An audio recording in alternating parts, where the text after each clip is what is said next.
हिंगोली जिल्ह्यामधील गिरगाव येथील रहीमुद्दीन शेख याचा कॅनलमध्ये पडून मृत्यू झालाय। 10 जानेवारी रोजी ही घटना घडली आहे। 3 दिवसांनंतर रहीमुद्दीनचा मृतदेह पाण्यावरती तरंगताना आढळून आलाय। दरम्यान रहीमुद्दीनच्या जाण्याने त्याच्या कुटुंबावरती दुःखाचा डोंगर कोसळलाय। हिंगोली जिल्ह्यामधील गिरगाव येथील शेख सलाउद्दीन यांचा 14 वर्षीय मुलगा शेख रहीमुद्दीन आपल्या कुटुंबासमवेत 10 जानेवारी रोजी चामरा तांडा इथे कंदुरीच्या कार्यक्रमासाठी गेला होता। लगतच असलेल्या कॅनलवरती पाणी आणण्यासाठी शेख रहीमुद्दीन गेला आणि पाणी घेताना पाय घसरून तो पाण्यामध्ये पडला।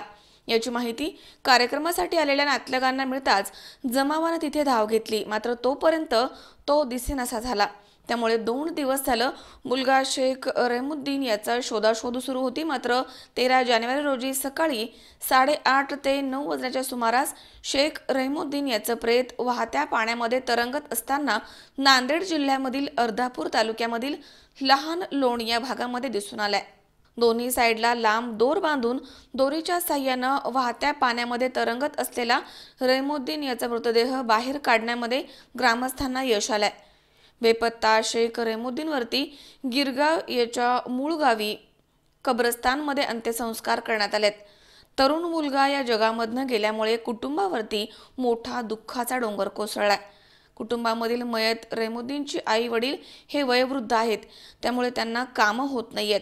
भावाला अपंगत्व आलं आहे, त्याचबरोबर त्यांना एक मुलगी असल्यानं आता मुलीचं लग्न कसं करायचं हाच मोठा प्रश्न त्यांच्यासमोर उभा आहे।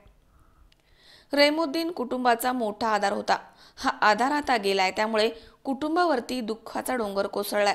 त्यामुळे आता या कुटुंबाला मदतीची गरज आहे, अशी प्रतिक्रिया येथील माजी जिल्हा परिषद सदस्य रवी पाटील नादरे यांनी व्यक्त केली आहे।